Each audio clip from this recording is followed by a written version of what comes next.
What's up guys, Raza here with Autowerks. We're going to go over our Billet Coolant Reservoir Kit. This works on the F90 and the F92, M5 and M8. These chassis were built between 2018 and 2023. There may be a few that trickle in 24. We're going to go over some of this and show you guys who have purchased these or are looking to purchase these, what the problem is, how you can resolve it. We know there's a couple of you online that have a few issues with install, so we're going to go over how to install it properly, the easiest way to get the sensor out of the reservoir, and then also how you can diagnose it if you have any issues. There's not a lot that goes on with it, but we want you guys to know if there is a situation that you come across, you can resolve it without having to have a lot of downtime or any downtime for that example, and things that you need to look out for when you first install it to make sure that your install went well. This is our billet reservoir. This is one we make. It's a two-piece construction. It's got an upper and a lower lid, so it's got baffling inside, you can see. It's got a sign for low and full, so that way you know where the level is on the car. The level is based off of the sensor, which we'll show you in a minute. The sealing is done via O-ring. It's a one-piece O-ring that goes all the way across, and then one for the middle bolt. You'll see, this is the O-ring. We'll leave a part number for you guys if you ever want to service it. And then the small O-ring also comes with these two little O-rings, and we'll show you where these go when they're installed. The bolts we've taken off, but these would already be as they come installed. So what you would see when you open the box is two of these taped on here with the reservoir itself. Here we've got the stock one. We've already broken off the sensor a little bit to give you guys an idea. This is what you're trying to make it look like so you can get to the point where it pulls out. Try to get underneath here and pry this out. We've used vice grips just to break it all the way around. You don't need to cut here and all of this. Just break around the sensor and then you can pull it out. So we'll show you here in a second how to use the vice grips to pull the sensor out. So take your two vice grips, grab the prongs, and then just gently pry it back out. So as you see, there's really nothing that holds it other than these two tiny O-rings. This is the only thing that is holding the sensor in when the plug is off. So go ahead and recover these two O-rings. We're going to replace these because we send you new ones. But this is all that is holding the sensor. There's nothing on the actual sensor itself, as you'll see. So if you're worried about pulling the prongs out, it's not possible. The prongs get pushed up against the plastic. The O-rings are installed on here, so if you were seeing it inside installed, it would look like this. Believe it or not, this is literally how it's held in. It is just the friction on the O-ring and the plug on the sensor itself. So we'll show you over here on the car. The plug simply slides in like this. The plug itself is what holds it. This little tab right here, which we'll show you on our reservoir, that little guy is really important. You got to make sure that these seals, these O-rings are seated. So one of the main issues we've seen is guys will not think that the plug is all the way down. They won't hear the click on the reservoir itself, and you won't know this until you have some pressure build up in the system, and then you'll see it leak out. We'll show you a picture of the situation where we've seen a customer have that happen, and we'll show you how to diagnose and make sure you get an idea of what it feels like when it's installed correctly. So a little trick to see it, just take these O-rings off, and then you'll see on this installs either way. So unlike before, left or right does not matter. I'm just going to do it without the O-rings to give you guys an idea so you can hear it click on this small little tab. This is really important. So this goes through. You'll see it goes all the way through. If you need to, get a small flathead, push it down all the way. There. So you want to make sure this is all the way down. There. So you have an idea. You also want to make sure that these prongs are seated. You don't want them to be touching anywhere. Usually you won't see this, but for those of you who want to take the lid off, go for it. But you want these prongs to be in all the way. So with that said, we'll show you what we mean by the click. So if you come back here, you put this on, there's a small click, but this didn't do it, see? It'll pop right off. So it takes a little more force to get that. See, now the click happened. This will not come off. This will, if you can yank on this, you will pull the plugs out. So to unclip it, you take this little guy, come underneath, and there. Then it slides off. That's what it's supposed to be like. And that's one of the main issues we've seen with this is customer installation where it's not seated correctly. You can pull this back out. You wiggle this guy back out of here. So what you want to do during install, take the new O-rings, these little guys, get this out, come on, slide these on to the prongs, just like that. What we use as a shop is a silicone surface safe lubricant by DuPont. Doesn't have to be this, any lubricant will work. Generous amount on here, and then you want to take that same generous amount, get really lubricated. Then take this, put this, now you can push this all the way down. You see how smooth it was with the O-rings pre-installed? That's what you want it to be like. So now you'll see when we come back here, we'll take the sensor, plug this in, and the reason why this is so important is that there's a rubber seal inside, and this face, it actually pushes on the plastic sensor. Then this sandwiches everything together. This is what holds the O-rings into the groove inside. That's why this is so important. So you see this? You hear the click? This will not come off. And those of you who have these, or even the stock one, if you go check it on your car, there's a lot of force on it. So don't be afraid to really shove this down, because it has to be down. There, click, comes off. And then you guys will also notice, and this is really important for anyone, you need to check to make sure once you install this that your coolant level is good. If the level is good, you'll be at the full or barely underneath it, and the car should not throw a level sensor code.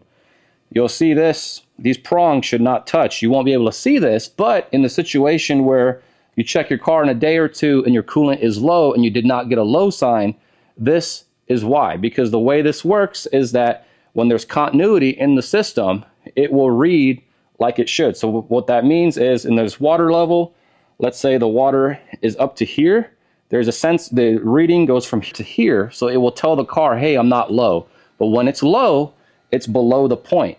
But what the problem is, and some people we've seen have this as well, is that these prongs, because they bent them during install, it will be touching and arcing on the actual body itself. These prongs should never touch. A quick way for you to test that is, before you put any coolant in the car itself, plug the sensor in, make sure that it says low coolant. The car should instantly throw a low coolant light. You don't need to drive around, just turn the car on, key on, low coolant. Fill it up, you'll see it up to the full side, and then it'll show you no more low coolant. That's how you can validate before you even drive the car that your level is correct. Once again, if you don't see that, it's because these prongs are touching. You can take this apart, get a better idea of how it's fitting inside, because you can move these. I've oversized the hole a significant amount. You shouldn't have that issue, but just in case you do, that is what you want to do. So that resolves this issue, which is what we've seen be the main issue, and that what we've seen is installation error. So be very careful with that. Pay special attention, lots of lube, force this down with the flathead all the way in, and then you'll see that when you put it on the sensor, it will click and it will do what you want it to do, and it will seal off. So then we've got the main O-ring that seals it. In the situation, somebody, you just want to swap it out. This O-ring, we'll leave the part number on it for you. You can go online, buy this anywhere. It's like a couple dollars. As far as this O-ring, this is also very generic too. We'll leave the part number for all three of these O-rings if you want to swap them out. Situation, somebody wants to swap out this O-ring, say it's leaking for whatever reason, you're concerned, whatever it may be, you'll see that it has these small little dovetail reliefs here. So there's one right here for the large one. It's on the fitting at the 90. There's one there, and you'll see this one here. This groove is not a flat groove. It's dovetailed, meaning when you push this in, you'll feel it click.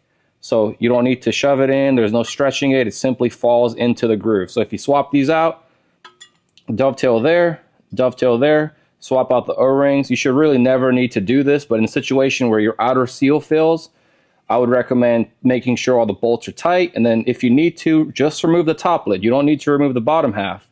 Check it out. Make sure for whatever reason it's leaking, you should be able to see it. If it does happen, we've had one customer with that, but outside of that, that is really extremely rare. The biggest issue is this sensor that you guys need to make sure is installed correctly. Outside of that, everything is really just like stock. This sensor plugs in, or this plug plugs in, this plug plugs in. We utilize a stock cap. The cap bolts right on. And something to note with this, there's a little arrow here. You don't need to go past it. It's friction fit. So we have it set up so that these little holes and whatnot, there's a few internal holes that are machined. It needs to be at that point. You don't need to have it be extremely tight or go past it. There's a few little holes in this guy. There's one in there that feeds it this way, and then there's another one for this guy that feeds it this way. But this is the important one for this because there's 3 layers on here.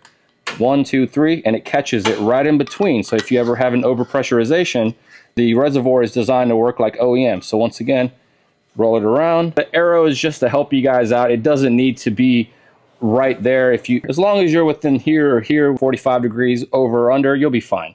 Don't worry too much about the arrow. I just put it there because I figured you guys would like it. But like you see, most of these will reach it. If it doesn't, not the end of the world. That's really it. So beyond that, guys, that's really it. I mean, it's a super simple kit. It plugs in like factory, still retains the 2 bolts from factory that bolt on right there. Stock piece connects there, stock piece connects there, stock piece connects there. This car is really good about self-bleeding, so when you start the car, you can actually have somebody inside of the car, let the car run, somebody outside, leave the cap open as you fill it off and top it off. You'll see the level slowly moving around. That's because this feed right here is the bleed feed on the car. It will push all the air out, and you'll see that the level goes down. Fill it up some more, let it run. I realize not everybody's got ISTA or vacuum bleeder. That is how you want to bleed this. Once again, before you even start putting coolant in, make sure that your low level light works, because the only way it works is if the sensor is not touching the walls. If you bent it along the way and touch the walls, it will never read anything other than there being coolant in there. So even if you're low, it will still read that there's coolant. So that is very important to check before you put anything inside. So that summarizes it. Really simple piece. I know there's others out there, but in our opinion, there really isn't much on this thing to fail. The only thing is, like we've seen the sensor, you guys just need to install it. Be careful. Make sure it clips. Really pull on it. It shouldn't come off if you want to. Just like we've done here. I'll show you guys one more time. I can wiggle this out now because it's just the O-ring. It'll show you. You'll see the O-rings, just like factory, stayed in there. Don't try to shove them in first. They need to be on here and then installed on here. So summarizes the kit. Let us know if you've got any concerns, anything else that you guys think that anyone needs to know. If you've had problems, let us know. That way we can remedy it, because it's really simple. It connects like stock. The only thing is the sensor. And for those of you who are asking why we chose to do the sensor the way we did, it's because we don't want you to modify your car. We didn't want anyone cutting their plug, using a different plug, different resistance. This way it keeps everything like factory. It's in the factory location, factory fittings. There's no issues with it in that sense. So it's designed to be really simple. Anyone concerned about this, like you've seen, this is all there is. I know some of you guys have been cutting it up here, going all the way around. It's not necessary. The only tools that we use were these 2 vice grips. This helps out to pull it out, and your little pocket screwdriver. And then if you want, needle or these picks just to get the O-rings out. Outside of that, you really don't need anything else on our end to install this T30 for the 2 bolts. But that's really it. If you guys have questions, once again, let us know. sales@rkautowerks.com. Usually I receive the emails. One of us will get back to you. If you've got any other problems, let us know, because, I mean, we made the stuff, so I'd hope we know at this point. But we've got maybe 3 or 4 guys have had issues, but I want you guys to know that when you buy the product from us, we will support you on it. So by all means, contact us first. You go online, that's fine, but don't be surprised when, you know, guys online are telling you one thing or another. We will take care of you on it, and we want you to know that. So appreciate everyone who supported us. Let us know. We'll have you guys a little coupon code for watching this video for those who haven't bought it. And then just let us know. Thanks, guys.